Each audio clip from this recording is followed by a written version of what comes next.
Where are we? Yeah. Hey, good day, everybody. I hope you enjoyed that. Hey, I did. G'day, Jules. How you doing? Welcome. Good. Yamaluna. G'day, g'day. It's Saturday again, everybody, and we got a good show. G'day. It's almost Saturday. Yeah, for you guys, we're a day ahead of you. Just bringing the good vibes before you get there. That's awesome. I'll take them. Yeah, so hopefully, I hope you find interesting what I have for you. I got all excited this week, and then today I got up and the excitement was over. So I hope when I present it, you get excited. And we've got a wide variety of stuff. So I think Polly's going to join us later. I'll just tell you what we've got. Alexander the Great.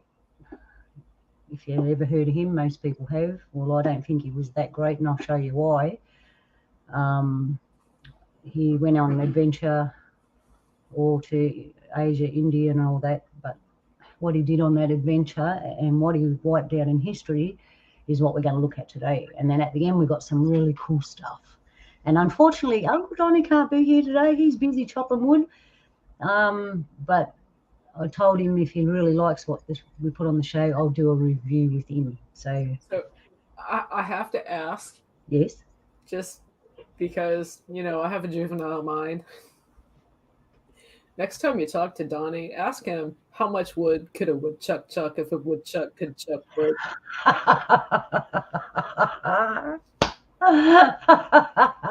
He'd love that. And as you can guess, it's cold here today. Because usually going into summer, we're in winter now. Surprisingly, it was a little chilly here today. I mean, it was in the lower 70s, but it was still overcast, and in the afternoon, it wasn't even breezy, but it was just chillier. And everybody walking in the store today, it's cold in here. And it actually was, because there was a point where I actually had to go get my sweater and wear my sweater. So it's unseasonably cool here this time of year. Yeah, me and Donnie have yarns. We reckon we're going into global cooling. But you got to remember the great cycle of the earth. We had warm, and then gradually we go cool, then we go warm again. It's just part of nature. We just got to adjust to it. All right. Talking about adjusting to nature, let's check this stuff out. So what have I got for you? I remember last week's show, and I couldn't find half the stuff I was looking for. I did through a native lens with Uncle Donnie and Uncle John, and while I was doing that, I found all the other stuff I wanted for last week's show. when did you do this looking through native lens? Was it just during the week? It was during the week, Aussie time, about 7 o'clock. Because for us that was a good time. It's on my page live. You got to go live. I'll have to add that to the list of things to do tomorrow. Well, you can listen in the background. It's kind of a listening thing. There are a few things you put up on screen. This is true. It's more a listening thing. And I hope to bring more of it. I've got to get out and about. I actually got to get boots on the ground, get out to community and yarn to these fellas, because it's the only way I'll get them on. But that requires a bit of technical stuff, and you know what I'm like with technical stuff. Actually, me and Donnie have got a bit of anniversary. It's been 3 years since we actually learned how to use technology. From what he knows and what you know, I mean, you probably got it all. Oh, not yet. We're only one step. Everyone's still ahead of us. All right. So what have I got here for you? I'll just fiddle around with some. So, hey Joe, hey Polly, good to see you guys. Sorry I can't chat. I don't have my phone's on the charger. Oh yeah, and I haven't got the. And for some reason, when you're invited on through StreamYard, it won't let you actually chat in StreamYard. And I love you guys, but I'm too lazy to get up and get my phone and open up YouTube. Hope you understand. I don't know how to do that from here. I don't want to press buttons in case I can boot you out. All right, so here we have Alexander the Great, or not so great. Now, as you can see, I do have some stuff I can read out to you. I don't want to give you a boring history lesson, because this is just a prelude. Oh, look out. Hey, my brother. Looks like it's cold there. And I'll just put my hoodie on just so you can feel. There you go. It's all good in the hood. This is our mob here. All right. So Alexander the Great. Like I said, you've probably heard about him. They made him great. Like, what's that old saying where you can kill 20 people and you're a murderer, but you can kill thousands, even kill entire mobs, and you become a great person, a hero. Goes down the history book. Killing two birds with one stone, isn't it? Yeah, something like that. Before I go ahead, welcome, Polly. How are you? How was your week? Yeah, my week's been okay. I'm doing okay. That's not what I'm here to talk about, though. How's everybody else? Yeah, we're good. And that's what we're here to talk about. No, we're all good, mate. Yeah, and the hood is good and busy, but it's a tribute to the pharaohs. I'm starting to overheat. I have to take it off. Yeah, it does look like you're wearing a pharaoh thing. Yeah, well, when you don't have hair, you wear anything. Oh, yeah. It keeps it warm. I'm a bit more like the hairy people. I have lots of it. All right, so let's get on. We're doing Alexander the Great, or not so great. So let's learn a little bit about him. So the stuff that I'm going to show you is from Alexander the Great's manuscript. of it's called The Romance. He fell in love. This is weird. He fell in love with traveling, and he's Macedonian. And go and look into him if you want to know more. Just like I said, I don't want to bore you. I just want to do the interesting bits. And he loved his journey, but when you find out what he's done, anyway, you can just make up your own mind as usual. So these are from his manuscript. This isn't the best. Hang on, I'll try to make it bigger. Now I just want to read about this. So I think this is the right one. I'll just read you a bit. So the image above, is it the same image here? Let me just check. Gee, I'm a hopeless YouTuber. Anyway, the image above depicts the Macedonian queen Olympias in bed with the Egyptian sorcerer and exiled pharaoh Nectanebo, disguised as a dragon. Meanwhile, Olympus's husband, King Philip, peers through a small window in the door to spy on the scene. According to the story, Nectanebo used astrology to convince the queen that a god would appear to her in the form of a dragon, and she would bear his son. Nectanebo then transforms the prophesied god. The dragon seems to smile triumphantly at King Philip, wrapping its arms around Olympias in a possessive manner. Interestingly, the dragon does not conceal or hide Olympus from the eyes of the viewer of King Philip. The audience is thus placed in the position of King Philip, able to observe the scene through a small window, but powerless to intervene. The image brings into question the significance of private female spaces and adulterous queens. As the act depicted here marks the conception of Alexander the Great, it also serves as evidence of Alex's extraordinary origins and suggests a potential rationale for his immense success as a warrior and a ruler. Now, that's Alexander's mum, obviously. So that means Alexander's father was a sorcerer that could turn himself into a dragon. Now, keep that in mind, because as he goes on his quest, or his conquering quest, whatever you'd like to say, it's not always pleasant, and what he does isn't good. And the reason I'm showing you this, because this is documented history, and what I'm going to show you, they reckon are just fairy tales and made up myth and stuff like that. And if so, that means this fella's a myth as well. So let's have a look. Well, I want to know, just before you start, Yep. if you were Alexander the Great's mom, Yep. would you call him, like, when you're doing something bad and your mom uses like your full name? Yeah. Like, do you think his mom was like, Alexander the Great, get back here right now? I don't know, but from what I'm interpreting so far is that Alexander the Great was from a royal bloodline, but which royal bloodline? Macedonia, he was king. That's why I told you go and research him more. Just him. I could have put up slides and all that just about him and his history, where he went, the other kings and queens that he met. It's just normal history stuff. So I just pulled out the interesting stuff along the way. And who knows how much of that stuff is actually accurate?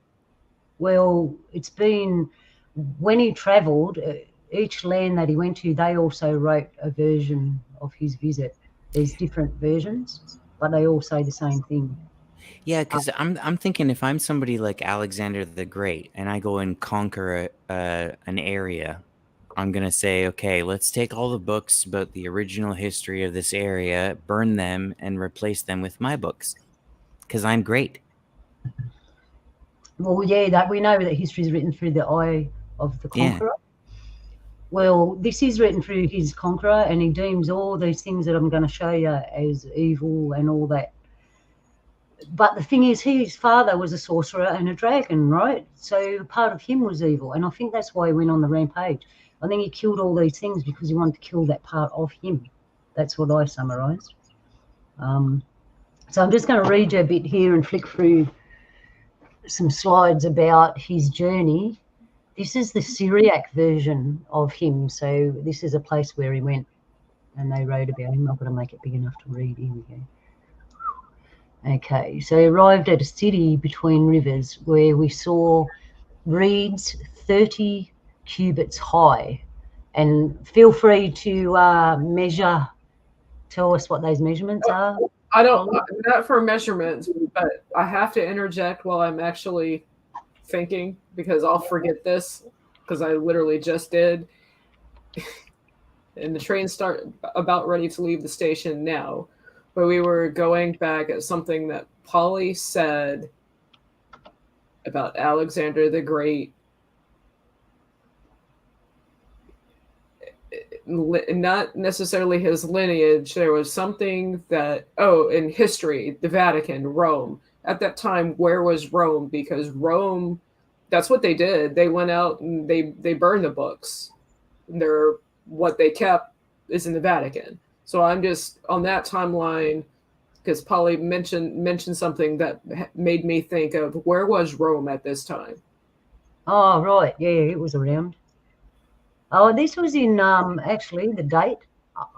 Where is all my research?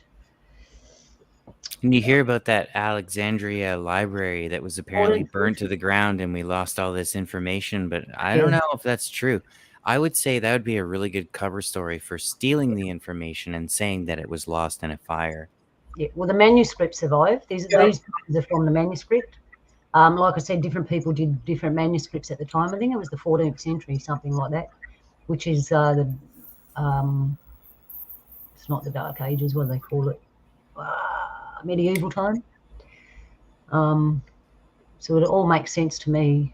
But anyway, I'll keep reading and you'll get more of a understanding of his trip. So they arrived in the city with reeds 30 cubits high. And this is supposed to be India, Asia, but when the world has changed so much. 36 of my soldiers swim in that river and are devoured by alligators or crocodiles. We arrived next at a lake of sweet waters where we found an inscribed pillar of Sesonchiasis. Excuse the pronunciation of these words.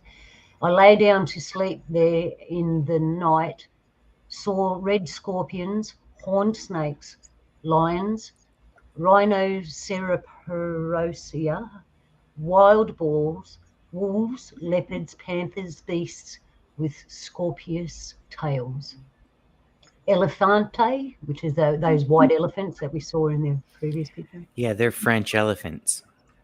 Elephante. Oh, where is it? I haven't got to there yet. All right. If you notice, them elephants are really different. They've got a different trunk. Their ears are a little different, and they're white. They're extinct now, I think.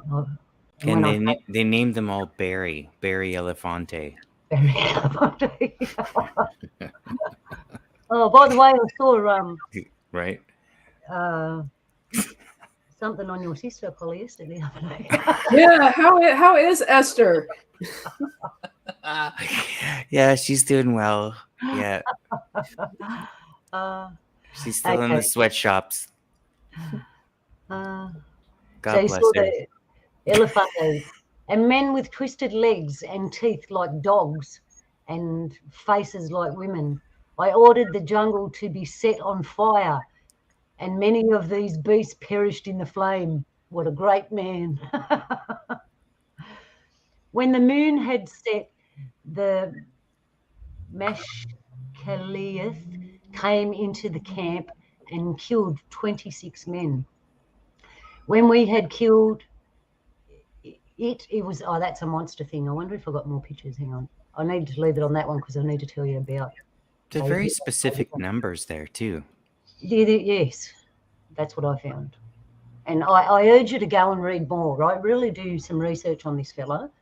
The boring parts and the non-boring parts are kind of mixed together. So really do some research, because when you see like that, he's got it numbered. It's so detailed, and it's been around for a long time. So there's truth to it. Like I said, if this ain't true, then everything. Well, we know everything else is a lie. But when you see the other side of this, because we all think that way, I was maybe he really was great. A great destroyer. So the Meshkeleth, that's a creature, obviously, like a lizard. So it came into the camp and it killed 6 men. When we had killed it, 300 men were necessary to draw it out of the ditch. That's huge. If they were mine, yeah, that's a lot of men. Pretty big animal. We saw night foxes, water crocodiles, bats as large as eagles, and night ravens. We came to a wood inhabited by wild men with faces like ravens. We arrived at the country of the people whose feet were twisted, and next we came to the land of lion-headed men. We came to a river where we saw a tree which grew from dawn to the 6th hour of the day. I wonder what that means. Was that the height? 6 o'clock. That's a very big tree, obviously. Oh, and he mentions 2 trees that talk. That's what I loved. So where was I? And which diminished from the 6th hour until night. We marched through a wilderness and arrived at the ocean. We saw what appeared to be an island, and 20 of my men tried to swim there, but the beast came up out of the water and devoured them. So it wasn't an island, it was a creature. It must have been a big creature. These are the big sea creatures. They never went away, by the way. They're still out there, a lot of them. We came to the land of the people having their eyes and mouths in their breast. We saw the palm bird, phoenix. It's a phoenix. After a march of 65 days, we arrived at Obarkia, and saw 2 birds, one of which spoke Greek. We next came to a mountain on the top of which a temple was built. In its windows were figure of Pan and satyrs. Within the temple dwelt a god who revealed himself to me as Dionysus. I ordered our 50 Indian guides to be killed, and we returned to go to Prasiake. The names are different. I should have got a map and showed you where all them places are today. Anyway, on our road we encountered a mighty wind and a black cloud full of fire and a snow 3 cubits deep. We arrived at Parasake, where were shown the 2 talking trees, which prophesied that I should die by the hands of my troops in Babylon.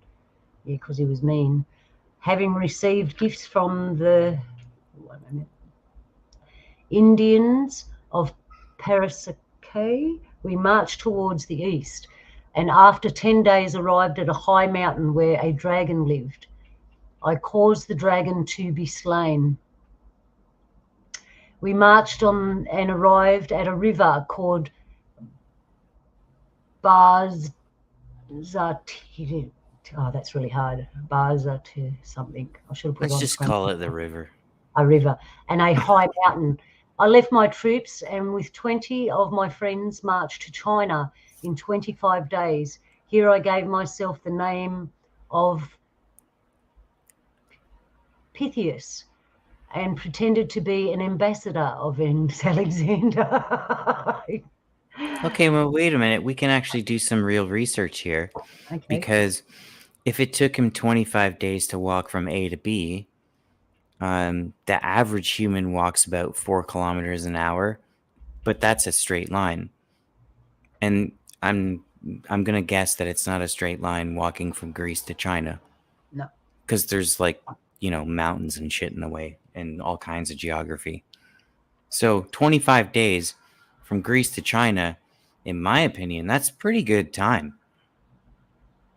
So how are they getting there? What's the route? Maybe the world was different back then, so they could. Maybe they didn't have to walk around those mountains back then. Who knows? I think they were. He was bigger and stronger too, because you got to remember his dad was a magic man. And there you go. What if his steps are like, he takes one step, a normal man takes 5 steps? Possibly. Feel sorry for his army. No wonder he killed the Indian guys. They're probably exhausted. It would explain the name too. That's a pretty great step. He's making great strides compared to everybody else. There he is, eh? You're gonna love this when it comes out. Hang on, where was it? Yeah, so he pretended to be an ambassador of himself and gave himself a new name. Gundafar, the general of the Chinese army, asked me questions and finally gave me gifts and sent me away. We marched 13 days and did battle with the natives of the country in which we arrived. He battled everywhere. He wasn't a very friendly guy. We set out from thence and came to Sebaz. I was just going to point that out. The picture that you've got showing there right now, I'm assuming is Alexander kneeling in front of, well, maybe Alexander's the king. But if you look at the people standing behind the king in the throne, there's clearly like everybody's wearing a different hat and everybody's wearing a different garb. And all of those different hats represent different, I guess, cultures or religions from back in that time. So, in a way, it sounds to me like he's just trying to unite all these. Or you can think that. Maybe he's uniting the people. But wait till you see what he done. Well, for me, as a lover of nature, Anyways, but you're right. That could be his advisor, his army advisor, his spiritual advisor. It could be that too, Where did all those club puppies go? Like those hooved animals with the tusks and the club noses. Yeah. What are those? They killed most of them, Polly. This is what I'm going to show you.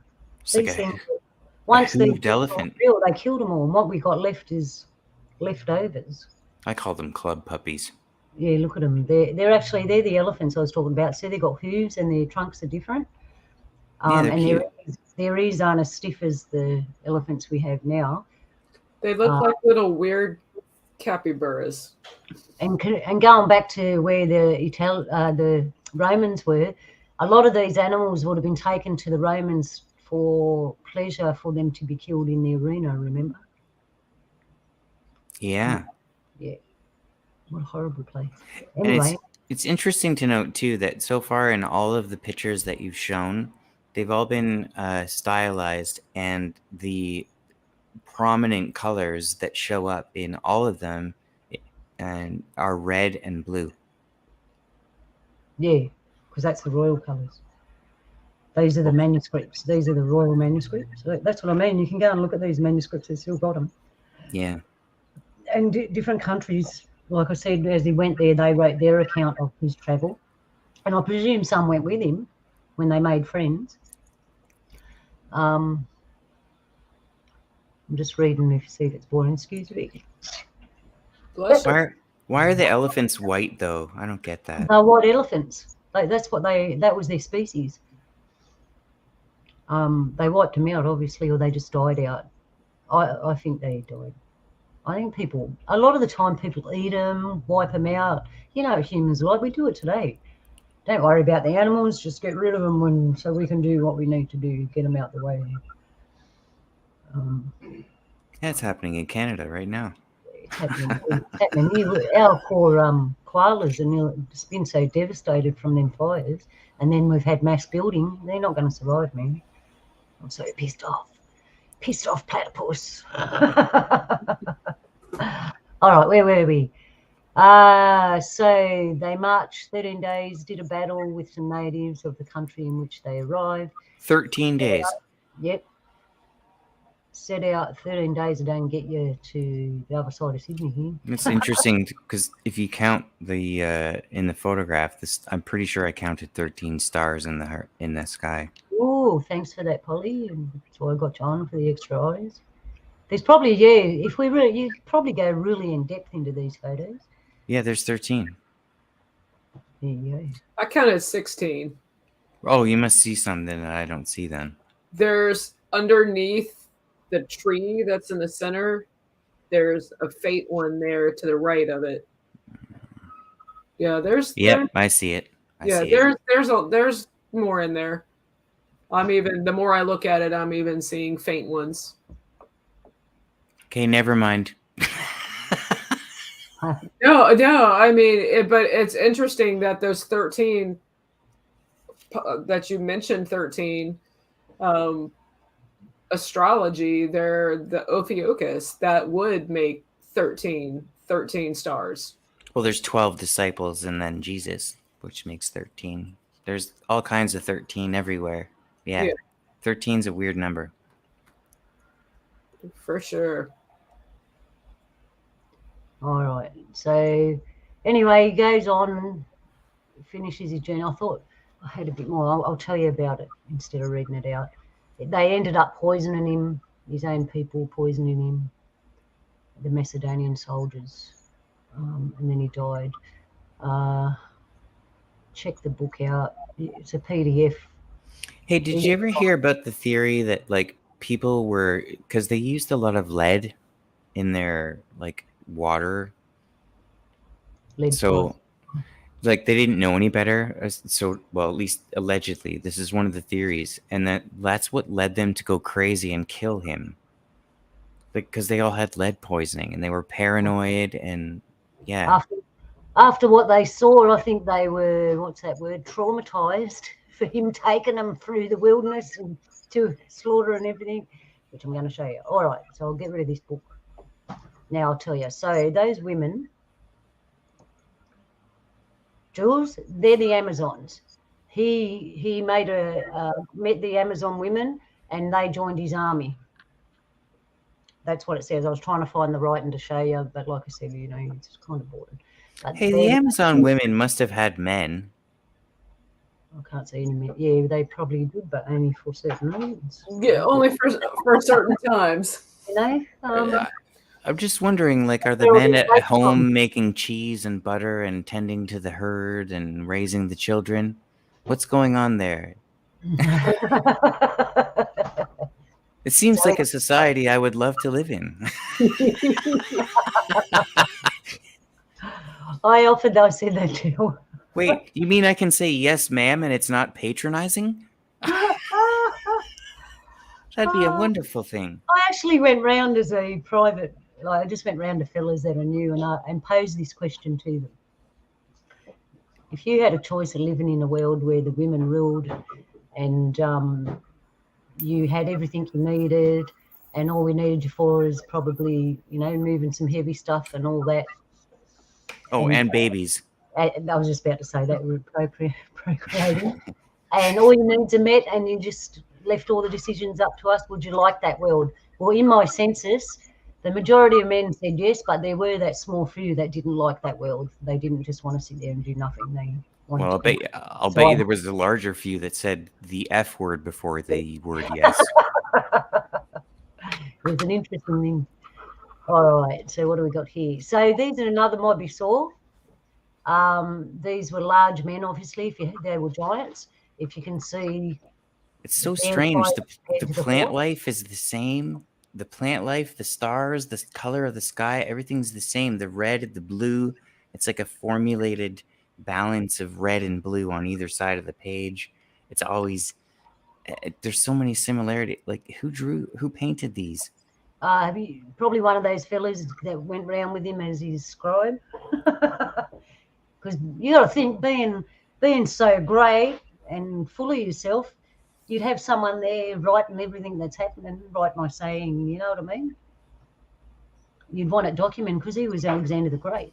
Like, he was a great king. I feel like they're okay because there's the same tree in the background, and I'm pretty sure they're trying to depict an olive tree there. Possibly. Why is that tree there?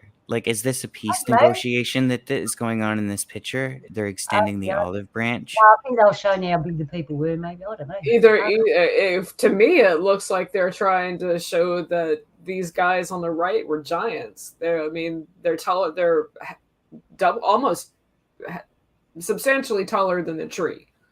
Yeah, they're big fellas. The trees are in the background. But we're neglecting the obvious. They got bloody horns sticking out of their head. Or those are javelins that they threw into their heads and they're not dead because they don't. But I'm not dead yet. Exactly. It's just a flesh wound. I'm feeling much better. Yeah. A javelin to the head? Yeah, no problem. It's just a flesh wound. Come here, I'll bite your kneecaps off. Okay. It's just a flesh wound. So you can actually go and read the history of Alexander the Great and read about his adventures. And these are the things these are the pictures that go with them. These are all documented in his readings. He killed the things he met and killed. All right. So here, just for an example, you come across a mob of dragons and he killed them all. Look, they got emerald things on their head. See, they got a stone on their brain. They're stoned. No.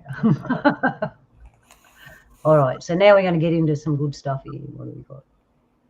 That's interesting, though. If those paintings are from that actual era, then you have to take note of, like, what are they painting? Like, some of the technology that they're painting, like, clearly there's like a knight with a full-on face shield with angles, and like, so they had good metallurgy, apparently, I guess.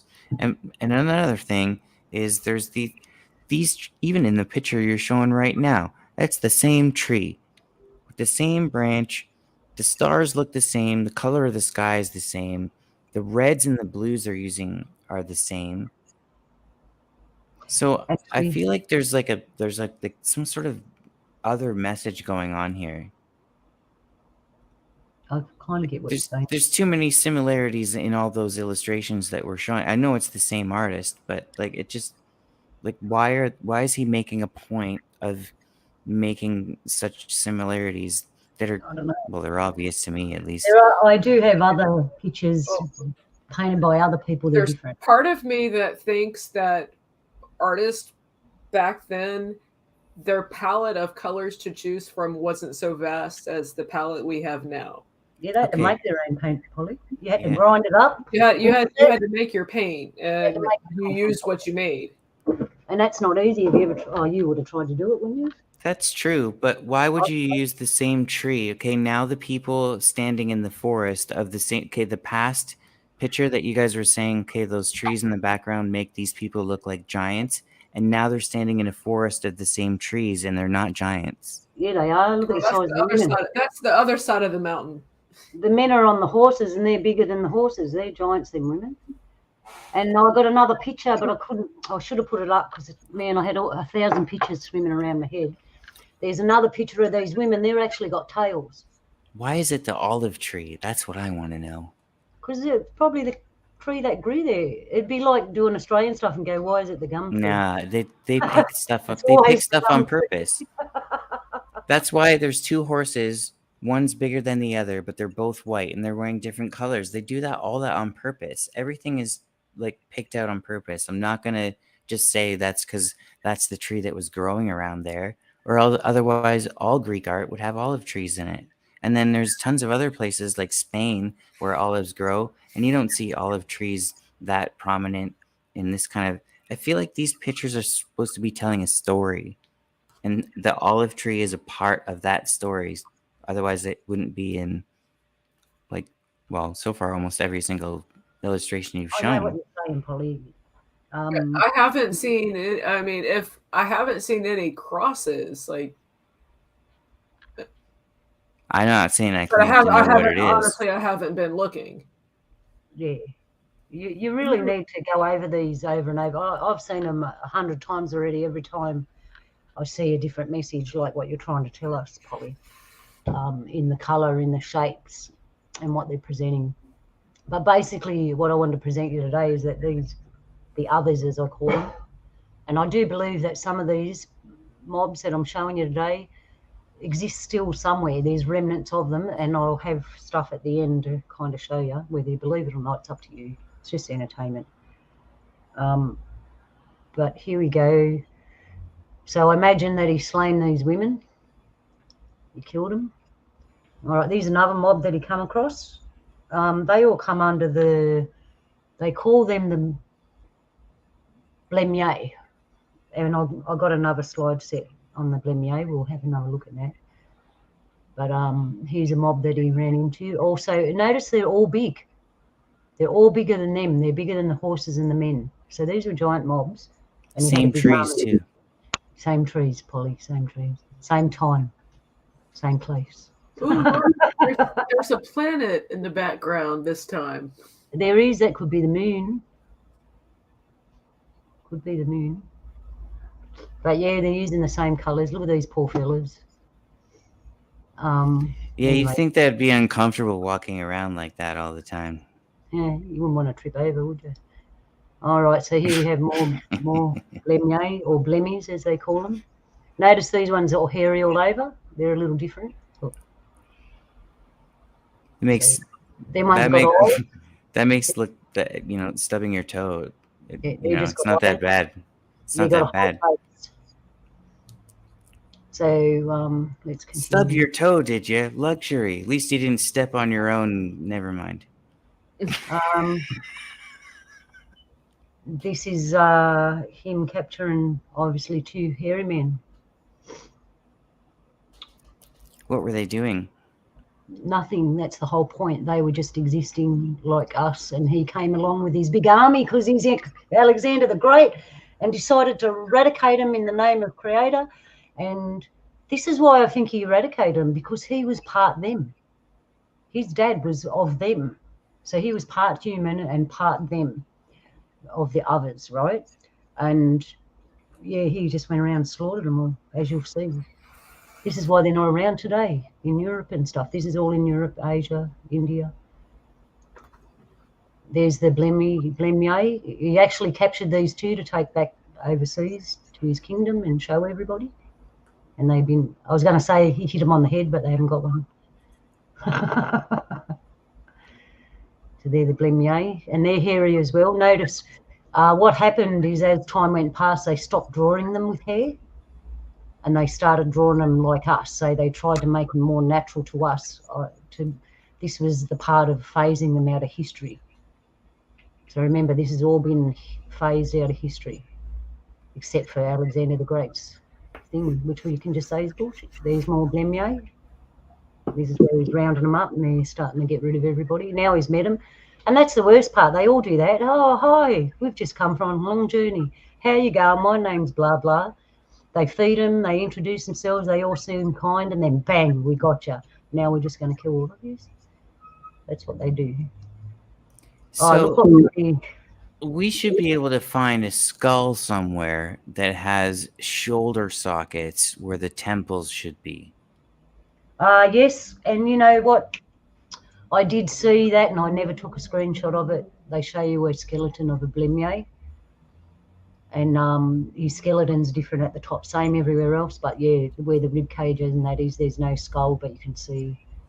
That's weird. The rib cage is a little different, but I didn't take. Imagine having arms growing out of the side of your head. I had that many slides all over the place. I just quickly done it. I always miss good bits out, man. They always come up in conversations like, oh, man, I should have got that slide. So there's a hairy man. The thing with this fella, he's holding what we call a bundi stick in his hand. And he looks pretty human to me. And they call the hairy men, wild bushmen. They don't call them hairy men, yowies, Bigfoot, or anything like that. They call them wild bushmen. So you've got the wild bushmen, and then you've got the other creatures, and they all have names. So they were actually real. Why would you give something a name that weren't real? Like the Blemye have... They call them Blemye, Blemmies, Blemyes. There's that many different names for them, because they were all over the place, depending on where you live and what name that you chose from your language. So this one's called Burning the Wild Man. And as you can see, that poor fella, they probably threw him behind. And this one speaks for itself. This is the one that got taken down. Obviously, the hairy man was having a relationship with a human woman, and they don't want to see that. They want to get rid of him. Hairy men are not allowed to mate with non-hairy people. Yeah. There was a story I heard that when Adam was made, the first woman they gave him was a hairy woman, and he didn't like her. So they made Eve with no hair. That was just something. Okay, I think that's the end of that one. Now we'll go to our next slide. So we'll just go back through that. We'll just go back through it quickly. Look, me typing didn't work or nothing. So I don't know what these women were called, but they were a mob of women, though. A bit like the Amazon women, but different. And you got to remember, he got the Amazon women to help him fight against all these as well. And he just obliterated them all.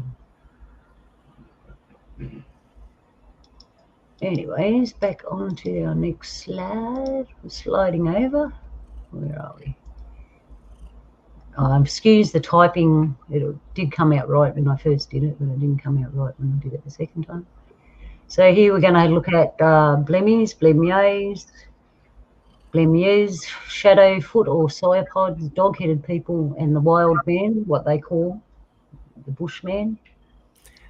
Okay, I have a question. Where are their ears? Are there ears in their armpits? I don't know. I never met one, Polly. How do they hear anything unless they have their arms up in the air all the time? How do they hear anything? I don't know. They might have just a little hole like lizards. Maybe. So just got a little hole. So here I want to show you, Mapper Monday. Everyone's heard of the Mapper Monday. And I haven't done a show on maps yet, but I'm intending to because I know Jules is interested in that. But here on the Mapper Monday, there's 2 blemmies. And this is the area where they lived. I think I've got another slide. Here we are. So here we have a unicorn at the top, a blemie, and some dogmen. Man, I was going to read I need to read this. I need to make the screen bigger. Hang on, everybody. Oh. Go back there. Make my screen bigger, and I'll read it to you. First, I'll go with the unicorns because we know about that. That's another show. I still haven't done a unicorn show. So we'll just do the maps. Unicorn is easily recognised by his candy cane, twisted horn, and a drawn beneath block of text giving detailed information. It reads, according to Isidore, a virgin girl is brought before the unicorn, and on his approach she bears her breast, on which he rests his head, all ferocity abandoned, so that stupefied he is captured like a harmless creature. And if you remember the first slide I showed you of Alexander the Great, that first slide, it had a unicorn in a cage and a skeleton of a person. Don't ask me what that's about. I couldn't find any readings on it. But I have this feeling unicorns might not be as placid as what we think they are. Okay. So they captured the unicorn by using a virgin. The blemmies. Blemmies are common in medieval literature and art. They are headless humanoids with mouths and eyes in their chest. The map's blemie stands at the southern edge of the world, holding a spear in his left hand and a shield in his right. That southern end of the world is probably my end. One manuscript, a verse of Thomas de Cantimpra's, I'm not going to say the rest of that, in 1290, is particularly memorable for its moral comment. The writer compares the physical disfigurement of the blemie to moral depravity, and then goes on to say, are there any people like this in our land? Yes, and you need not search for them. What are they? Why they are lawyers who have their mouths in their bellies, perhaps the people of the Middle Ages were not so very different from ourselves. There you go. So that was an account. Then we got the dog-head people. 2 dog-headed creatures sit facing each other on a promontory to the north of Europe. So it's a different area. Their heads are tilted slightly back and their mouths are open as though animated conversation. They each wield an axe in one hand, while with other they point, a gesture that in medieval art often signifies speech. Didn't know that.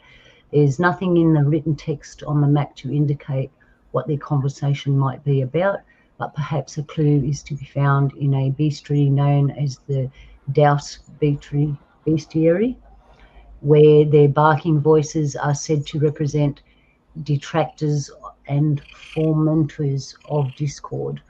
The writer of another text also takes the moral stance for him represent preachers who ought to be clad in animal skins that is in bitter penance for their untruths and vices and held as an example to every folk. So they didn't like them obviously because they're not like them. So next slide. But this is documented, man. So all right, and here we have, this is from manuscripts. You can see the manuscripts are changing. They're different manuscripts. We have a blemnier, we have a dog-headed person, we have a cyoped, that's the guy with 1 foot, and we have a wild man, hairy man, Bigfoot, whatever you want to call him. They look like they're in different lands, but because the river separates them. And the blemnier is fighting off a little dragon. And I've seen some pictures of these dragons. They've only got 2 feet. There was a few of them. And there were pictures of little dragons all over the place also in the manuscripts. That's why go and have a look at Alexander the Great's manuscripts. They'll blow your mind.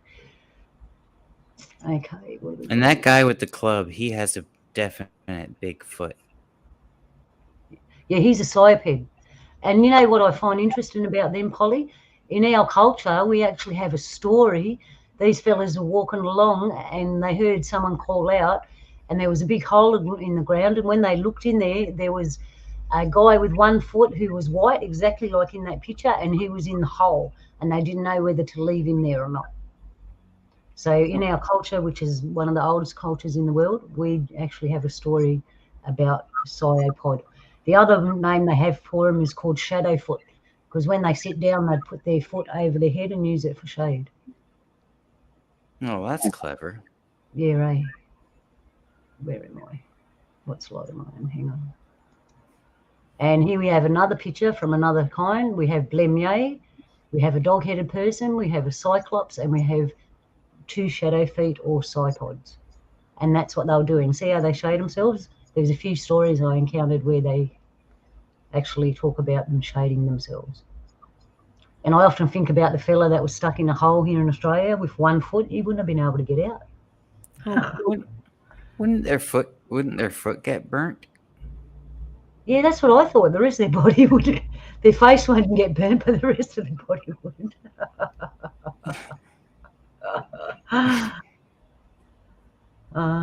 Look, the camels, they're running like, oh my God, what are these people? No. But look how they're living. This suggests that they were just commonplace, living like any other tribal people. And there we have some dog-headed people, a different manuscript. But like I said, wherever Alexander the Great went, whatever country he went, they did manuscripts on his adventures as well. And look, they're winning there, the dog-headed people. And I have to say, notice that the knight in shining armour, they're the predators. They're not the ones they reckon, the knight in shining armour will save us. Yeah, they'll save you because they'll go around killing everything. There's one thing about dog-headed people that, I don't know, in my opinion, it could be misunderstood.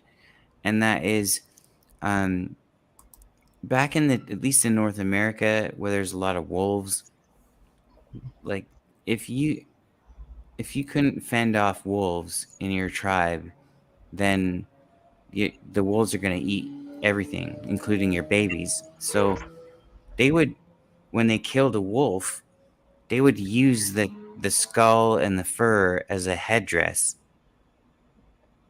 as a way to like ceremonially scare away more wolves. Mm-hmm. So what if that's just a painting of a representation of that? And what if there aren't really people with dog heads? There's just people that had dog helmets. It could be, but judging from the pictures I saw, I think. Because if I was a dog and I saw a human with a dog helmet and I didn't know what a helmet was because I'm a dog, I'd be like, yeah, I'm not messing with that. I don't know. I think these pictures pretty well say what they are. They're historical pictures. Well, right? they're paintings. Or manuscripts, yeah, because they're not photos. But make up your own mind, like I said, everyone. You know, make up your own mind. All right. I just wanted to say, Grub in the chat room, he said something important about the landscape. We'll go back to the landscape there, Polly. The Y in the river. In our culture, when there's a Y in the river, it's a female river. That's really interesting point there. You got, Grub. Because them areas tend to sing really high in vibration. All right. So there's some more dog-headed people, but they're not warriors. They're actually, look, that's a saint. They're supposed to be a saint or whatever, a wise person. Or he's standing perfectly in front of the moon or the sun. Yeah. Where are we? All right. So now we're finished with manuscripts.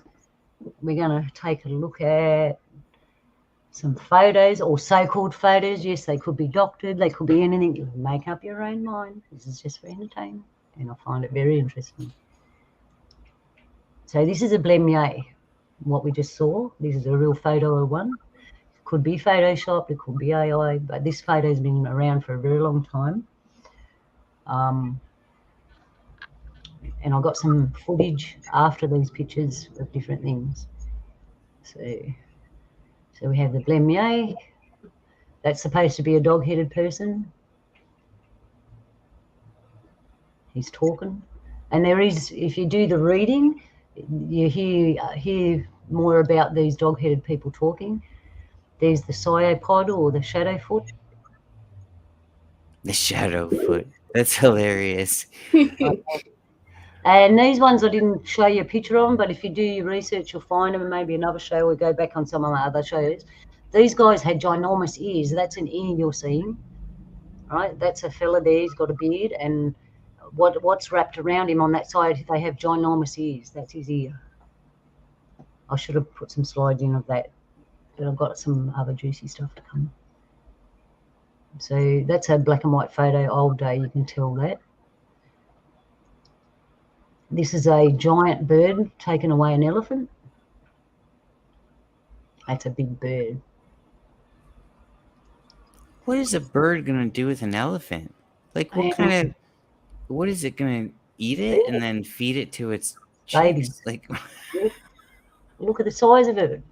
Look at the Yo, size of it. Polly, remind me that I've got something this picture gives, because I've got a song for you when we get to 1983.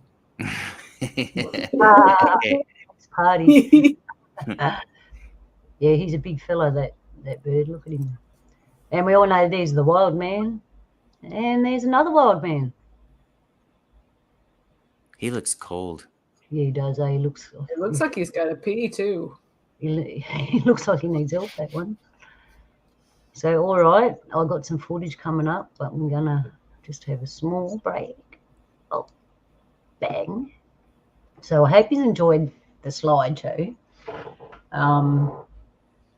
Like I said, go and have a look at Alexander the Great. There's more stuff out there to look at. You can see some more ordinary pictures of the other army people that he met and the other kings and queen that he met, and they're all normal. There was no strange beings in those pictures. I was forced to learn about him in school, in high school. But you didn't learn about that, did you? No.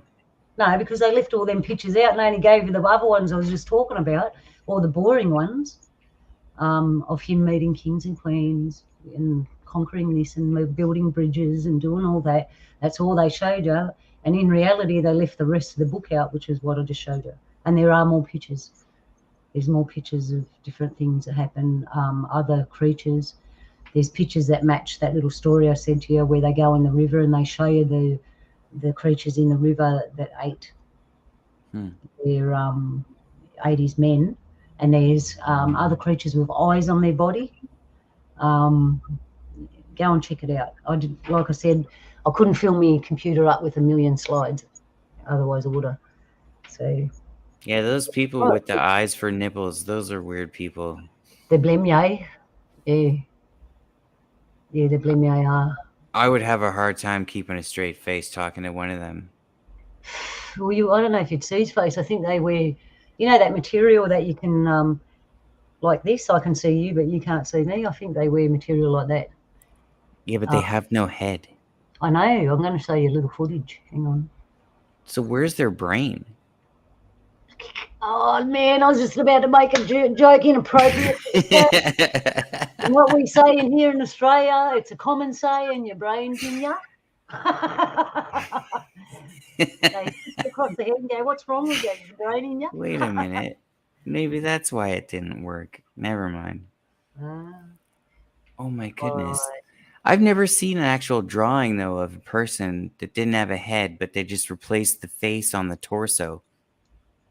So, like, your belly button is your mouth.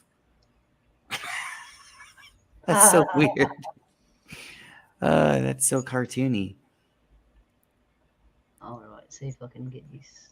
But it makes you think, like, I mean, when something is as cartoony as that, where do they get the ideas for the cartoons? I know. Check this out. Is it real or not? Yeah, there he is.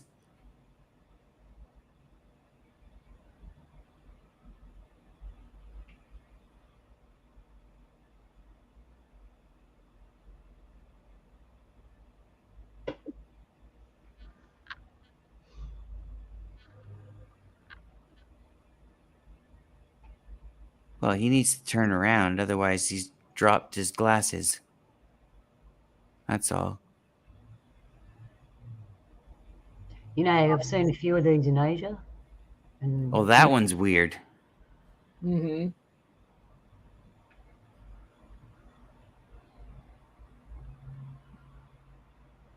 Yeah, that one's a bit weird, too. And gay. All right. Where were we? I bet you would have a better field of vision, though, if your eyes were situated that way. Yeah, I was wondering how it'd be walking around like that. So, like, instead of a bra, it would be like sunglasses. Right? Or, like, what if you were nearsighted? What do you do?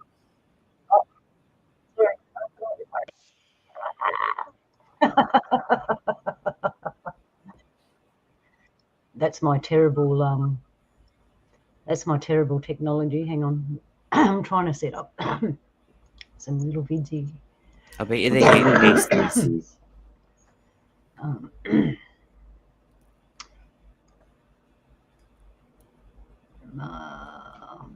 right, excuse me just for a sec.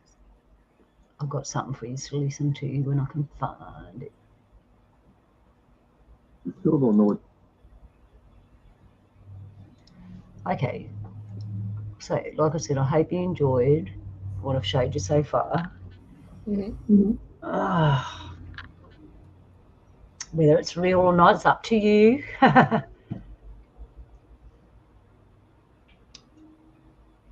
And here we have, I think,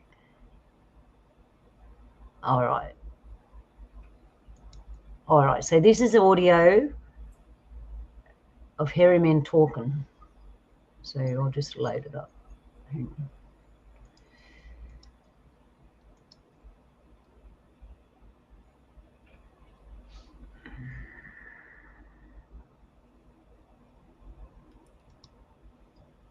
I'm hoping this is the one. I hope this is the one. All right, here we go.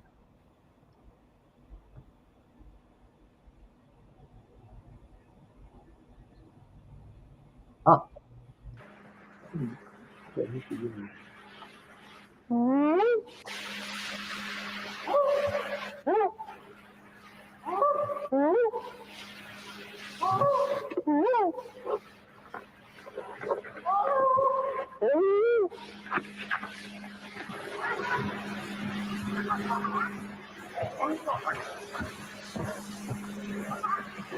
There's two of them across the creek at the big rocks.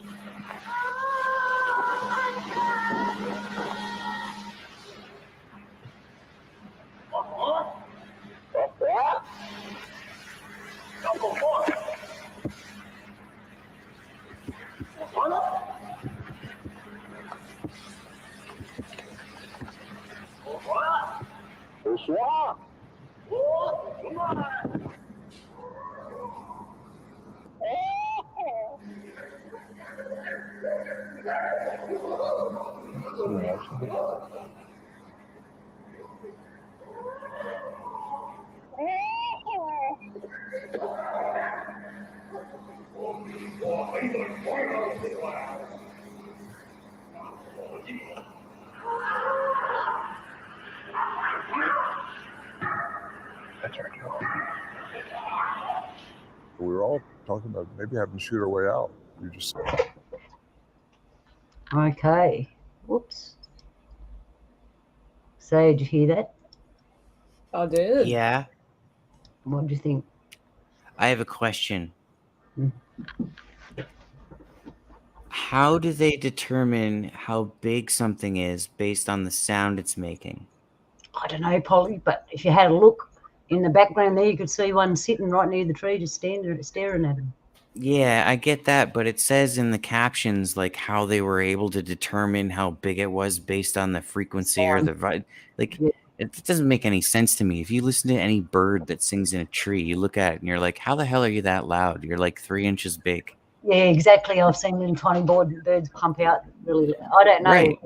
They're scientists, man. Like, it's not our world. It's so that's the only. Other than that, I really think it's a cool, like, interesting video because it's like it's a clear interaction if it's not fake with another animal or something. Like, there's some form of communication going on there. At least it sounds like it. Yeah. And that's fascinating because, like, you could try to, most people try to do that with their everyday pets and they don't get that same response. So, I mean, that in itself is fascinating. But I would really like to know how they can distinguish. Like, can I fake my size by the sound I make to a scientist that's looking out for that? Well, animals do. Animals fake their size all the time. You've got pufferfish and everything. They might not make a sound. We got a lizard here, frill-neck lizard. He puts his neck out like this and he looks heaps bigger than what he is and he hisses. Right. Yeah. So and there's tons of birds that can mimic other animals even. They make the sound of other animals. Why don't I just run this in the background while we're talking? And we can stop it if you need to. Because it's just heaps and heaps of trail cam. This is trail cam and heaps of hairy men and stuff on trail cam. So, yeah, you're right, Polly. How can you determine the size of an animal for its voice? I don't know, unless they've got some technological way of measuring their sound box from the voice per. I don't know, Polly. I'm not a scientist. I don't think they can. That's what I'm getting at, is that, like, okay, yeah, if you had a physical specimen of the species in your possession where you could physically examine the voice box and the vocal cords, then sure, you'd maybe be able to, if you heard that same animal out there, be able to determine its size based on the sound. But I don't think you can even do that with anything. Like, in nature, I don't think you can, like, you can't determine the size of a whale by its sound, I don't think. No, well, and if you can, I'd be shocked. Here in Australia, our animals make really weird sounds, and if you didn't know that they were animals and you were in the bush at night or even in someone's backyard at night and you heard these animals, you think they're like as big as that's what I'm saying. Yeah. Like the whole point of some sounds is to disguise your actual size. Yeah. It's to be a deterrent or like a scare tactic, or, I mean, some of them are like, if you look about peacocking, right? What's that? It's like making the male seem more valuable than he actually is, which is why he's got all those feathers everywhere. I mean, to me, attract the female. to me, it makes sense because when you go aquatic and you're in the ocean, the further you go down in the water, when you look up, certain fish have counter shading, which it blends them in with the surface, so the bottom fish doesn't see it because it blends in. A defense mechanism. But that last one there with the one in the snow, that was interesting because it didn't look like a bear. That was a really weird one. I haven't seen that one before. Yeah, that one's different. I mean, it kind of looks like a polar bear a little bit, but like generally, you don't see trees generally in the same shot as a polar bear. No. But he's on two legs. You can see when he walks, see, and then he bends over. Yeah, bears walk on two legs quite a bit, though. Yeah. Oh, I don't know. We ain't got bears here, and our koala bears, which aren't bears, they walk on all fours. Well, that guy's clearly running from something. Yeah, something's chasing him. He's scared. That's real. Oh, you there can it tell, is. like, honestly, if you really listen to your senses, when you're looking at something, you can tell if it's real or not. You can see real fear. You can see real stuff. Some of us just can tell. One of the interesting things that I've noticed about a lot of these sort of Bigfoot or like giant hairy humans is that they smell really bad. Like there's always the smell. Everybody mentions this foul stench. Like I hope I never get to smell it. But apparently that's the telltale sign. So if you smell something that you never smelled before and it makes you want to puke, it's probably Bigfoot. Because I mean, their feet, they stink. They're big feet and they stink. Well, they'd smell like any other animal. That like each animal has its own kind of scent. You can walk through the bush here and you can smell a fox den. You can smell wombat. You can smell a snake den. Like they do have different smells. You would smell them. They'd have their own distinct smell.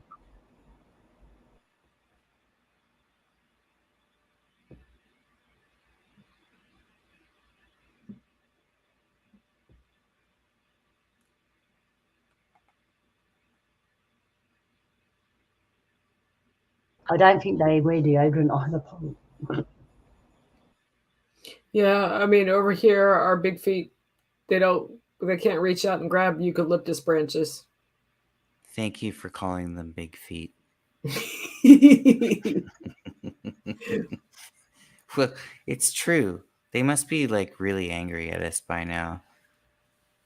Like we're just the same as you. We just have bigger feet. Why do we only get 1 foot? Bigfoot, exactly. Really? Bigfoot implies there's 1 foot and you're going nowhere. It's no different than they might have you should be going to get a hair's cut. Yeah, exactly. My cousin used that. I think they got him mixed up with the shadow foot because he's 1 foot. He's hairy with 1 foot. The sauropods. But yeah, there's been heaps. They're there. They're out there. And you know what? If I was them, I wouldn't want to meet us either. After everything I've done. Do you think they're out there as like leftovers, or do you think they're out there as like escaped experiments? Well, given the many sightings of late, more of the weirder creatures, I'd say both, Colin. I'd say both, because we know that there's people that shouldn't be doing stuff in the laboratory, but they do underground. Yeah, I'd say both, Polly, now. Yeah, because like, I mean, think of it, if they are, but what I mean by leftovers is that they're like ancient survivors. Yeah, well, they've been here for like, that's a good one. The guy's on a boat. So they're really good at hiding. Yeah, they can become invisible virtually. You wouldn't see them. They're watching us all the time. They're very clever. But you got to remember what we're doing to them. The more we build and the more we pollute, we're affecting their world as well. And the armies had dealings with them, but they're not going to tell you that. I got a feeling, though, in the near future, there's going to be a lot of stuff like this and other stuff that's going to be presented because they can't hide it anymore. There's so many fires in Canada right now that if these things are living in the woods in Canada, their homes are being burnt to the ground right now because Yeah, that happened here. like half the country's on fire almost. Well, maybe not quite that much, but like I'm seeing smoke where I live from the fires. They're like thousands of kilometers away. I'm They're sorry. in like 2 provinces over. And you can see like the sun comes up and it's like red. And Wow. you're like, the sun's not supposed to be that color. It's because of the smoke. Yeah. So if these people are, I guess I'm just gonna call them people, are living in the woods, well, where are they going? Oh, don't forget they got access to underground. They've got to go somewhere. Yeah. They got access to things we haven't as normal people. I mean, and why are UFOs often depicted in imagery with big feet? Well, because they know about each other. They're the two. That and I kind of think that big feet go through portals. They probably do. We got stories old fellas disappear and they can start walking on the path and you'll see them, and then you're going to the same place. They're way there before you because they use different ways of getting there.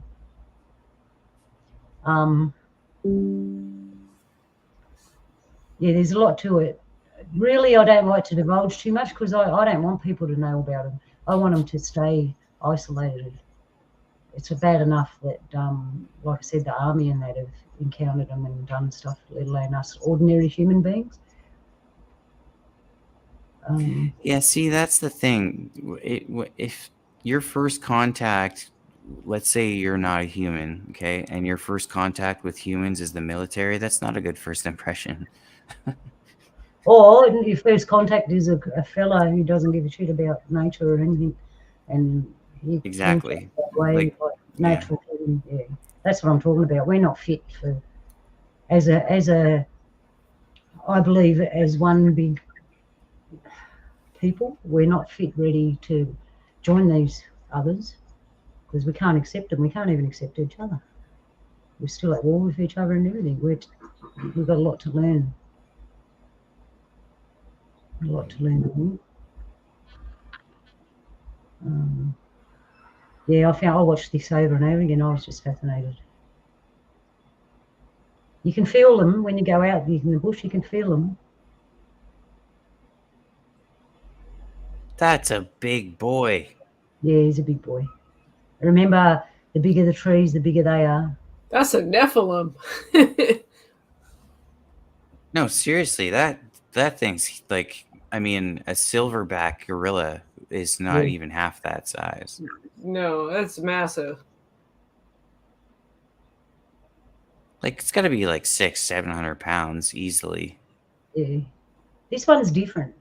If you notice, some of them are different. That one looks like a bear. Yeah, some of them are different. That one looks like a bear that's chasing like a bird or something. Yeah, could be.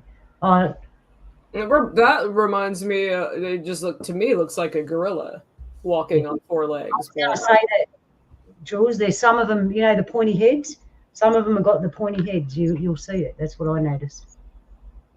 Some of them have got pointy heads. Some of it, how you going? Some of these clips is like, I don't know about that, but these are all trail cams, so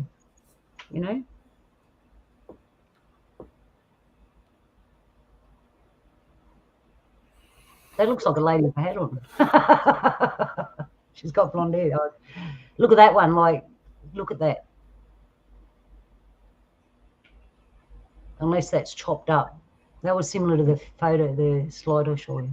See, I see simian in that image. I see a simian. It looks very monkey-like.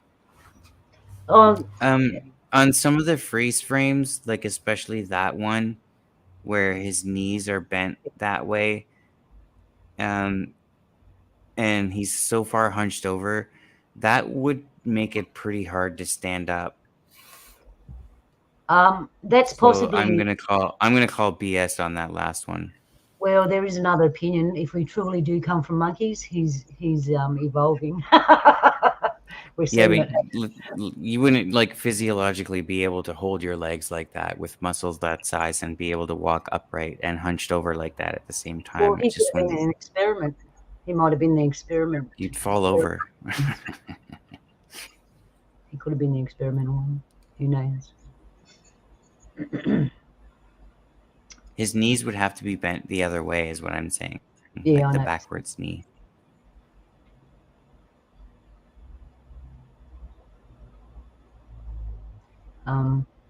This is making me want to go out and shoot fake Bigfoot footage.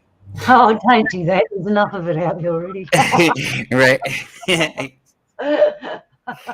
I won't say it's fake. I'll just say it's Who are real. you going to get to do it? You're going to hire a suit or get one of your hairy friends? No, I'll just set up a phone somewhere and do it myself. But you lack the main ingredient, Polly. Here. I'll just say, hey, look after this phone for a second. I'll be right back. Yeah, that's funny. I'm sure if you really met one, Polly, your story would be totally different. Oh yeah, I totally would be terrified. You'd start off with oh. Yeah, I wouldn't even be able to speak if I met one in real life. You'd shock you, even me. If I was sitting there and one comes sat next to me, for the first few moments I'd be shocked, and then I'd be going, "This is cool. How you going? Have some food." Yeah, I'd probably make yellow snow first and then run away. Yeah. I'd probably die because I'd want to meet them, and I wouldn't if they were vicious or not, because they're different. Nah, like that. I don't think they're vicious It's for like some us. reason. Some good ones and bad ones. You got angry ones, and you can understand why they're angry. You got Oh, maybe they're like Wookiees. Yeah, if they lose at chess, they rip your arms off. Oh, they would. They're like gorillas. They'd be way stronger than us. Well, don't play chess with them then. That's fine. Or arm wrestle with them. Yeah. Right. I remember they range from small to very large, small little ones to really big ones, all over the world. I've checked them out. I had a conversation with Uncle Donnie, and one thing I've looked at is their feet. So the terrain here in Australia is really rough, and we've looked at a few footprints, and you can see they're a bit hardier and tougher than they would be in America, where the terrain's softer. And they'd vary in width depending on the terrain they're in. And the last video that you showed of that one that was running up that hill there, like not sideways, but it was from far away, and he's like running up kind of like what looks like kind of a pretty steep hill, and he literally ran up. I think because I've seen video or some kind of show, and it had that footage in it. That footage, whatever's in that footage, was striding like 3 meters per stride. That's 9 feet. Yep. Uphill. It And was running uphill 9 feet at a time. Yeah, they're fast. That's insane. When they walk, if it's downwards, they have to step downwards. We have trouble. We literally have to jump down. They can actually just step down. They can, when you fall like a ditch in that, they just step into it, whereas we'd have to jump over it or climb into it. They just step into it. This is a good one. He's got a pointy head, this fella. This is from a camp. I wonder what they eat. Imagine sitting in your little tent made of nylon with your camera. You'd be shaking the shit. Look who's walking past. Yeah, what are you going to do? A cup of tea? Slam the zipper? Slam the zipper. Padlock on it. It's not going to work. No, I know. You can't convey your emotions effectively with a zipper. It doesn't work. You need a door at least. I've heard there's a whole bunch of hunting stories up around here where people in cabins, they get like rocks thrown at their cabin. Yeah. Like what does a bear pick up a rock and throw it at your cabin? Probably not. So what else is throwing rocks at your cabin? Interesting that whatever is that has 2 different color eyes, or is it a reflection from the light on the flashlight? I looked at that. I noticed the different colours. I thought, hang on a minute. There's a female, this one. While we're having a look in the yarn, I want to yell out, "G'day, g'day, it's Saturday." We got ZX. G'day, ZX. Thanks for joining us. Grub O'Neill, thanks for joining us, brother. Leslie, Mary, thank you for coming. Got Jules. Hey, Jules, thanks for coming. Got Polly. Good to see everybody. Vinny Vengeance, thanks, Vin. Thanks for coming. Joe, bless you, Joe. I love you, Joe. I'm going to need to have a yarn with you. I haven't talked to you for ages. And Leslie, got Robert Ellis. G'day, Robert. And we got Fathead Adventures in Homesteading. G'day, Fathead, and welcome. If anyone wants to comment on anything we've seen, just let me know. I'll let you in because we're coming. This is all I got.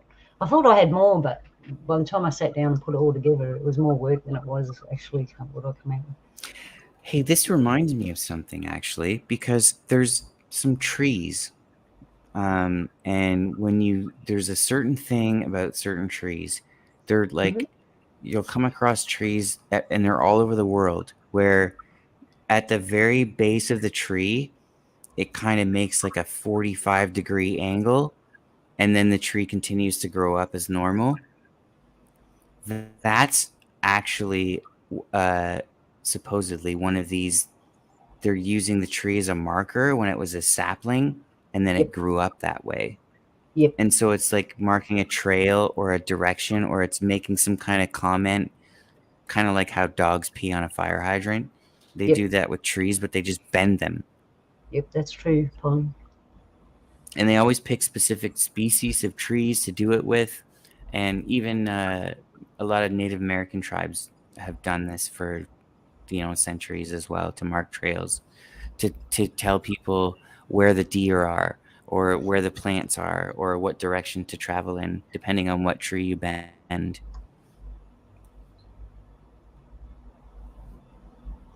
And this is supposedly caught on a I don't know about this one, but they caught 4 of them on a camera, trail camera. And that's it, folks. See, that one I'm going to call a little bit of BS too, because I think there's no way you'd get a camera close to 4 of them like that and then being that cooperative. Yeah. They're not known for being cooperative. No. In fact, Mitch Hedberg, a famous comedian, has a really funny joke about Bigfoot, and that he says, what if Bigfoot is just blurry? Like, it's not the photographer's fault. It's just blurry all the time. That's what it looks like.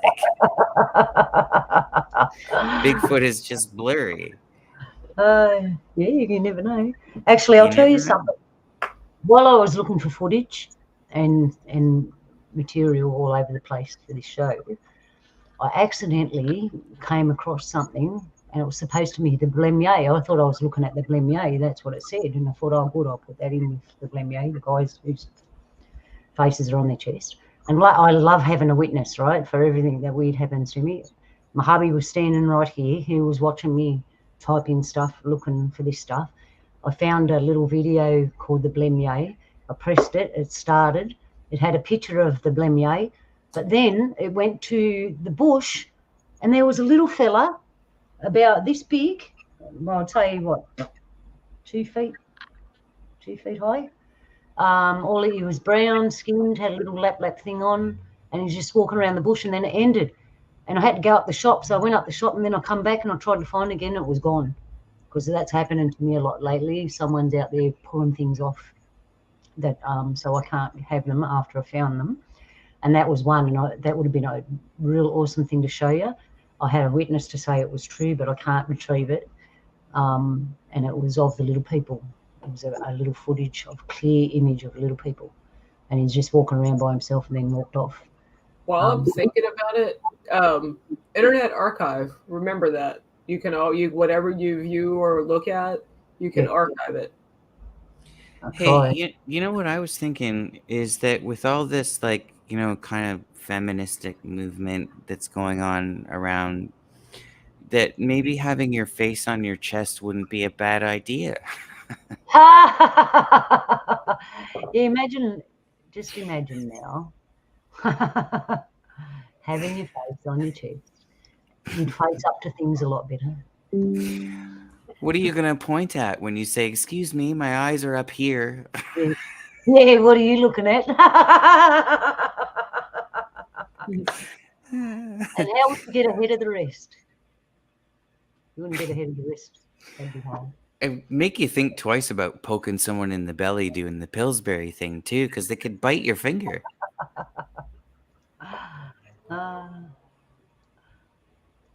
They must need booster seats too at the restaurant. If you think about how they're going to eat. Yeah, true, eh? Oh, I'm going to have nightmares about these people. Couldn't put a bib on it. Cut your face up. People with faces on their chest. I'm going to have nightmares for weeks. They actually had names, so they were called Blemye, Blemmy, and Blemyes. It sounds like beignets. Yeah, and the different names were of the different language people in those different lands. So they were actually widespread. As you can tell, a lot of them beings were widespread across the world. I found it interesting when he said they were in the northern area. That map I showed you, Mappa Monday, that's more down my way. And I reckon if we just took a little boat and travelled a bit, we'd probably find them when it thaws out, if you know what I'm saying. Mm-hmm. But there's stories. My mob had stories of those one-footed people. We got stories of the hairy people. We got stories of all different kinds of beings. So to us, this isn't a far stretch. To us, it's like, yeah, probably do. Because they were in different land.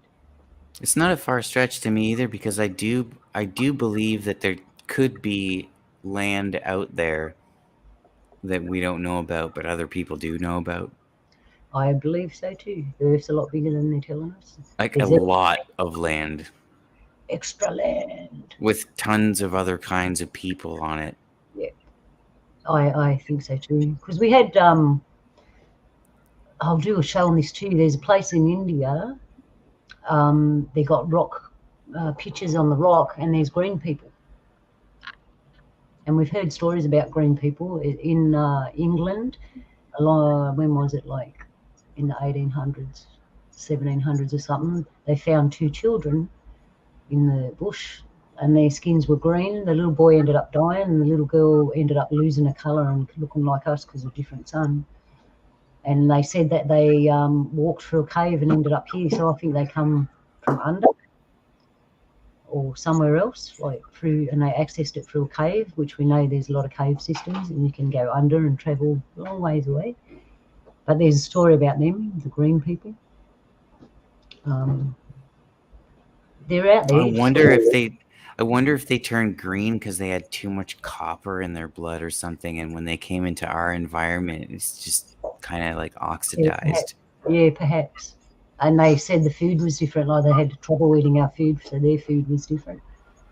But the girl survived, and you can look that up.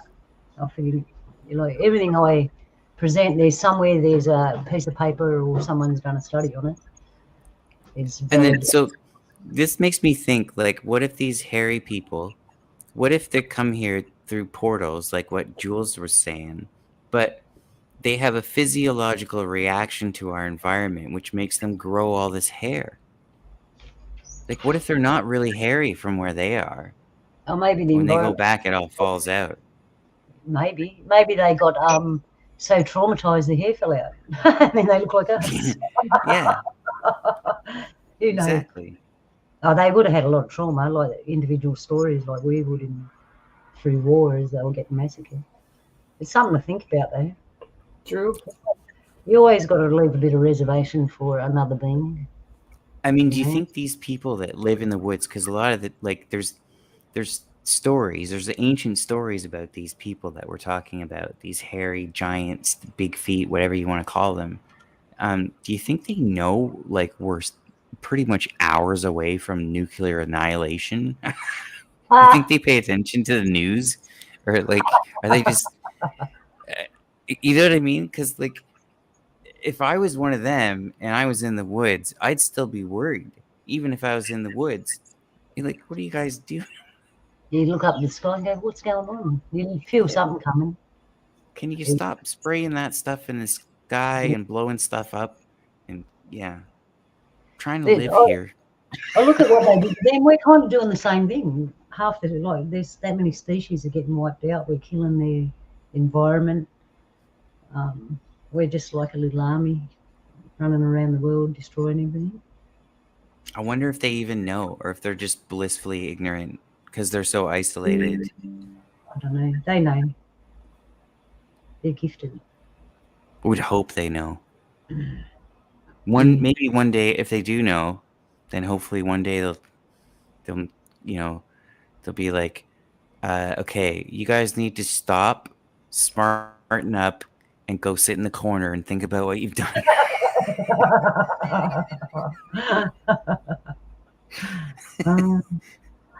Well, I haven't got nothing else for you. I thought they'd take longer. No, there's some good stuff there. Interesting stuff. I need a quick break. I'll be back in a second. Can you guys yarn for a second? Yeah, for a second. Do you have any elevator music? No. I got in the elevator the other day. I was in the elevator. I would hum something, but it would probably get copyright. Oh, right. Yeah, I was in the elevator with my brother and my sister, and we were all mucking around. And we got in the elevator, and there were people in there, and we jumped in, and we were all laughing. And I looked at them and we went, "Okay, everyone, now don't turn around and look at the door. Let's look at each other and talk." And everyone just started to laugh. Because that's what it's like. I'll be back in a second, people. I'm going to leave you in the beautiful presence of Jules and Polly. Do you want to put some of those slides back up, or you want me to put it? No, I mean, we got a couple of moments here. Me and Polly can catch up, and we can tell everybody that. Well, I can tell everybody go visit my brother Polly over at IBN tomorrow. You're on at 3, I think. Yeah, Eastern time. Yeah, 3 Eastern time, Independent Broadcast Network. Join us in the green room. Yeah, it's going to be fun. I'm already done. The set's already lined up. I'm pretty sure the order's lined up. And it's an awesome day when I don't have to do any work the day before a show. It's so nice to have it all done. Just just click play. That's it. It's so much fun. Yeah, it gives me something to do after work during the week too. So it's like super fun. It's like a hobby almost. I know the feeling. I've working and coming home, and it's like it's interesting because I've never had like a creative project that I've been working on where I'm literally at work.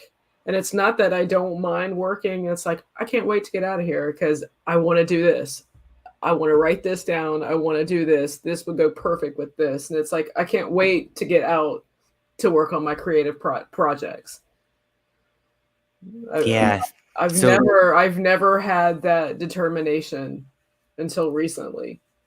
A good thing to do is figure out a way where you can make little tiny steps on those creative projects when you're at work somehow. Like if it's like on your break, you're recording voice notes or something, or you know what I mean? Like, yeah, always have it because it can help you get through a day of work, at least from my experience. I work long days, so like anything that I can think about while I'm doing mindless activities and trying to block out everything else is a little bit of everything, but lately it's been a lot of visual interpretation and visual and listening, and it's a lot to take in. So I mean, just I work on it as I can, but it's still I thought that by now the spark would have fizzled out, but no, it's a flame. It's still there. Yeah, and if it ever does fizzle out, just let us know and we'll all blow on it for you.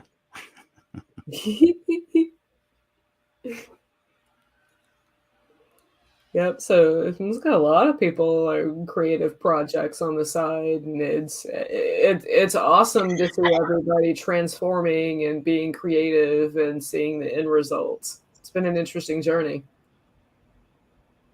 Because Luna's been painting, Polly's been DJing and doing a show and getting creative. Yeah, I've been getting my camera out there because the weather's nice enough. Grub, I So can't grab. Stay can't tuned grab for that. Sorry, Polly. I can't grab that address. Every time I put my cursor over it, it goes blank and just says show like that. And I can't grab the address. But the only other way I can do it is if you jump in and I'll share the screen. I can share your screen. I can do that. Grub just left a little address there if you want to pop in that video. I can't get it. Can you guys grab it? I can't grab it. It won't let me. Hang on. No, it won't let me do. It won't let me do anything. No, I can't do it either. I need to set up an email where people can send me stuff. I don't want to give you my main email because there'll be too much stuff on it. You should have an email associated with your channel. I have, but I need to make a different one because I use it. Gotcha. Yeah, I'll call it Water Lily Woman. I could try. And I'll, Yeah, if you want. pardon, Polly? It worked for me. I was able to open that, and it worked for me. And I could send it to you in Discord if that would make any difference. Yeah. Well, I can share your screen if you want to put on your screen. I can just give you permission to share it. I'll show you how to do that. I'll stop sharing. You can put it up. How do you do it, Jules? Go and then I don't even need to use it. Present. Yeah, going to present. And then share screen. Yeah, oh, yeah, hang on. How do I get Polly to share it, though? Polly wants to share it. You share screen, Polly, and then I'll give you permission. That's okay, hang on 1 second. Just Yeah, waiting for my computer to stop brain farting. I think that's how it works. Yeah, we're at the end of the show now, so, you know, we're all laid back and hopefully got a nice cuppa and having a good time. So what do I have to do? Oh, I have to click present? Yeah, click present. Click on your screen. And then it'll ask me for permission and I'll press the button and then you can share it. And then we got no idea what we're looking at. How do I know what screen I'm sharing? How many screens have you got? I only got one. I've got like it'll come up. There's a little list and it'll have the name on it. I'm going to think it's that one. All right. Yeah, it's come through. Hang on. Add to stream. See? Is that it? Yeah. Then just press I'll just press play. Yeah, and press the enlarge. Van a acceder a las máquinas. Este es un fenómeno asociado a que el aire que estaba entrando por la succión con el caudal de aproximadamente 1.200 metros cúbicos por segundo genera en la caverna una acumulación de aire a presión y genera una cavitación que con un caudal de más o menos 1.800 a 1.000 metros.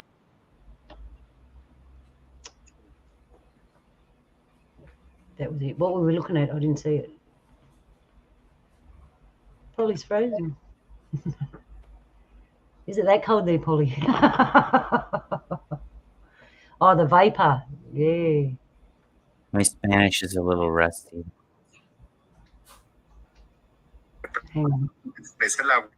Can you press the enlarge button? Se genera una presión y que esté dentro de la caverna genera este tipo de conexiones. La conexión se hace normalmente por el alto grado de fracturamiento y por las diaclasas se va el aire y agua a presión y eso es lo que se logra ver, una serie de bocanadas de aire y agua a presión.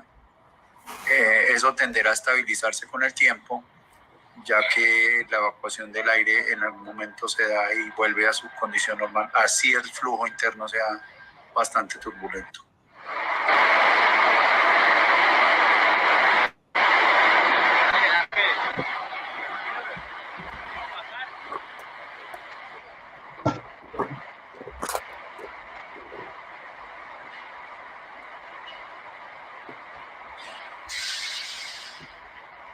I'm not sure what I'm looking at there. Yeah, in the distance, see that light flashing and that noise? Yeah. What is that? Is that it? Grub's in it. Can you enlighten Is that a us? Spanish light? Oh, I've never seen anything like that. And it's hard to tell. Like, is that coming from? Like, It's like I don't a even know where star. that's coming from. It's just. Like a star. It's just It's like, spirituality. is that a like a? Because I feel like there's water nearby. I feel like that's what that noise is. It's like water running. Oh, I don't know. me. My Spanish is totally not as good as it should be. I'm going through a tunnel. Oh, but Grub said wait, you- that's because it's not one of my national languages. Why on earth would I speak Spanish? No one else here does. Oh, wait, yeah, everyone else here does. Do they?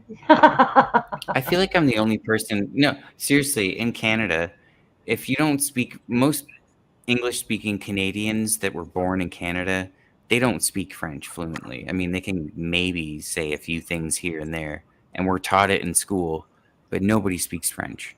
Everybody's just English. But now in Canada, there's not a lot of people that speak English, or at least not very well. It's not their first language. It's mostly, well, I don't even know. There's so many languages now. I don't even know. There is so many languages. Just our mobile lane, we had a couple of hundred languages just all in Australia. There's only a few left now. Yeah, language has power, words have power. Anyway, that's all I got for you this week, everyone. I hope you enjoyed it. I did. I think I'm around next week, and then I've got to go away again for 2 weeks. So I'll be back. I'll be back after another break, and hopefully We'll keep the fire going for you, Luna. Thanks, brother. That's what I like to hear. Keep the fire going. Yeah. Oh, look, the cats have come up. Yep.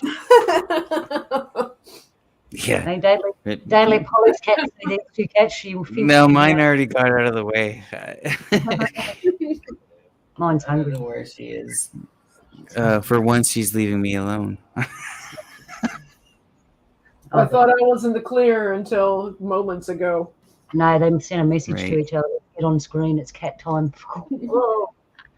So, all right, everyone. That's all I got for you this week. I hope you enjoyed it. Like I said, Jules, what do you reckon of everything I showed? We'll round this up. Awesome. Loads of interesting stuff. Some stuff to make you think. Hey, that's what I'll try to do. That's what I'll try to do. Yeah, I enjoy the art style. Yes, I know. And there's I I can't even look at anything anymore without trying to find some kind of hidden meaning now, or like it's almost like I can't just like fully enjoy anything without trying to ruin it with some kind of like, oh, do you see that? Oh, that I don't know about that. Look at how he painted that. Yeah. Yeah, you got to keep your imagination alive. Yeah. All right, well, that's it. Love to you on this day. Creator loves you. Remember, stay centered, stay bright, stay shiny in the light. And we'll see you next time, eh? Yeah. Got no music for getting out this time. Unless you want to see another Aboriginal Dig guy. Yeah. Yeah, we love you. Take care. Love you. Yalu. We're out of here. And see you next time. Bye. Bye. Yalu. Yalu.